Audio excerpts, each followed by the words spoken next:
పాలమ్మినా, పువ్వులమ్మినా, కాలేజీలు పెట్టినా, టాప్ డాక్టర్లను తయారు చేసినా, సైంటిస్టులను తయారు చేసినా. బీఆర్ఎస్ ఎమ్మెల్యే మాజీ మంత్రి మల్లారెడ్డి సంచలన కామెంట్స్ చేశారు. తాను కాంగ్రెస్ పార్టీలో చేరేందుకు సిద్ధము అంటూ బహిరంగంగానే ప్రకటించారు ఆయన. అయితే ఆయన చిన్న కండిషన్ కూడా పెట్టారు. ఆ కండిషన్ను అంగీకరిస్తే కాంగ్రెస్లో చేరుతానని, లేదంటే చేరబోనని ప్రకటించారు. మరి ఇంతకీ మల్లారెడ్డి పెట్టిన కండిషన్ ఏంటి? ఇంతకీ ముఖ్యమంత్రి రేవంత్ రెడ్డి మల్లారెడ్డిని కాంగ్రెస్లోకి రానిస్తారా? అసలు మల్లారెడ్డి నిజంగానే ఈ ఆఫర్ ఇచ్చారా, లేక ఫన్నీగా మాట్లాడారా? ఆ వివరాలు చూద్దాం. అసెంబ్లీ లాబీలో మాజీ మంత్రి మల్లారెడ్డి మీడియాతో చిట్ చాట్ చేశారు. ఈ సందర్భంగా ఇంట్రెస్టింగ్ కామెంట్స్ చేశారు ఆయన. ఎప్పటి నుంచో ఆయన కాంగ్రెస్ పార్టీలో చేరబోతున్నట్లు వార్తలు గుప్పుమంటున్నాయి. ఆ వార్తలకు తగ్గట్లుగానే మల్లారెడ్డి ప్రవర్తన కూడా ఉంటుంది. ఏనాడు ఆయన ఈ వార్తలను ఖండించిన దాఖలాలు కూడా లేవు. తాజాగా దానికి కొనసాగింపు అన్నట్లుగా బిగ్ కామెంట్ చేశారు మల్లారెడ్డి. పార్టీ మారే అంశంపై బహిరంగంగానే ప్రకటించేశారు. తనకు హోంమంత్రి పదవి ఇస్తే కాంగ్రెస్ పార్టీలో చేరేందుకు సిద్ధంగా ఉన్నట్లు మల్లారెడ్డి ప్రకటించారు. మరి ఇందుకు సీఎం అంగీకరిస్తారా అని కూడా మల్లారెడ్డి సందేహం వ్యక్తం చేశారు. 100% సీఎం తనను రానివ్వడని కూడా అన్నారు. తనను కాంగ్రెస్ పార్టీలో చేర్చుకునే మధ్యవర్తిత్వం చేయాలని జర్నలిస్టులను సైతం కోరారు మల్లారెడ్డి. హోంమంత్రి పదవి ఇచ్చేటట్లు సీఎంతో మాట్లాడాలని జర్నలిస్టులను మల్లారెడ్డి కోరారు.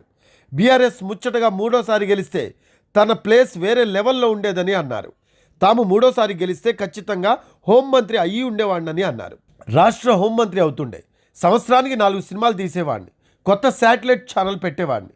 ఇప్పుడు కాంగ్రెస్ ప్రభుత్వంలో హోంమంత్రి పదవి సీఎం దగ్గర ఉంది. కాంగ్రెస్ హోం ఇవ్వనిది ఎలా? వాళ్ళు ఇవ్వకుండా నేను గుంజుకోలేను కదా. శాసనసభలో నన్ను ఎవ్వరూ టచ్ చేయడం లేదు. నన్ను టచ్ చేస్తే ఒక్కొక్కరి సంగతి చెప్తాను. అప్పటిదాకా నా నోటికి తాళం వేసుకొని ఉంటాను. నా ఇంట్లో ఇన్కమ్ ట్యాక్స్ తనిఖీలు చేసిన అధికారులే షాక్ అయ్యారు. ₹1 కూడా ఐటీ వాళ్లకు దొరకలేదు. డబ్బులు ఏమయ్యాయని నోరెళ్లబెట్టారు. ఇండియాలో మల్లారెడ్డి ఒక్కడే ఇన్కమ్ ట్యాక్స్ అధికారిపై ఎఫ్ఐఆర్ చేయించింది. ఒక అధికారిపై కేసు పెట్టాలంటే దమ్ముండాలి అని చెప్పారు మల్లారెడ్డి.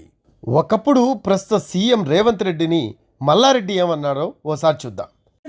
ఎంపీకి కూడా రాజీనామా చేసి ఇద్దరం నిలబడతాంరా సరే గాండు రేపు రారా ఛాలెంజ్ చేస్తున్నా నిలబడ్డాం.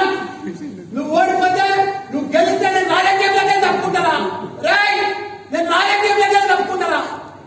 కానీ నువ్వు గెలిచి చూపిరా. నువ్వు తమ్ముంటే అందరు చెప్తున్నావారా 20 గంటలాగు 15 గంటలాగు 2 ఏళ్ళలాగు మనీ అవసరం. ఇప్పుడు టైలర్ చూపిరా. నువ్వు గెలిచి పిల్లలకు ధైర్యం ఇరా. నీ కాంగ్రెస్ పార్టీకి ధైర్యం ఇరా. నేను మళ్ళా గెలుస్తున్నా. ఇప్పుడు ఛాలెంజ్ చేసిన మల్లానితోటి నేను ఎంపీగా మళ్ళా గెలుస్తా, మళ్ళా నిలబడతాను. మొగోడం అయితే చెప్పురా, ధైర్యవంతులం అయితే చెప్పురా అని కూడా మీ అందరూ ఇంకటి ఛాలెంజ్ చేస్తున్నా. వాడిని కూడా రాజీనామా చేయమని నేను కూడా రాజీనామా చేస్తా. రెండింటికి బరోబర్ నిలబడదాం. ఎవరు గెలిస్తే వాడే హీరో, ఓడిపోయినోడు జీరో. ముగ్గురు నాకు మంచిగా చక్కగా ఇంటికి ఇదంతా రాజీనామా ఛాలెంజ్ చేస్తున్నామని ఛాలెంజ్. ఒకప్పుడు అసెంబ్లీలో మోడీని ఉద్దేశించి మల్లారెడ్డి ఏమన్నారో ఇప్పుడు ఒకసారి చూద్దాం.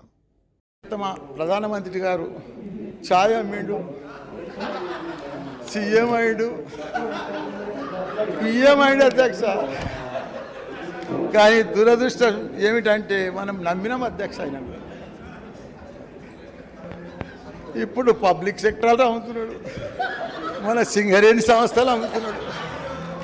ఆయన ఏదొస్తే అది అమ్మతానికే తయారండి. ఆయన ఛాయ్ అమ్మినట్టు అమ్ముతుండే అధ్యక్ష.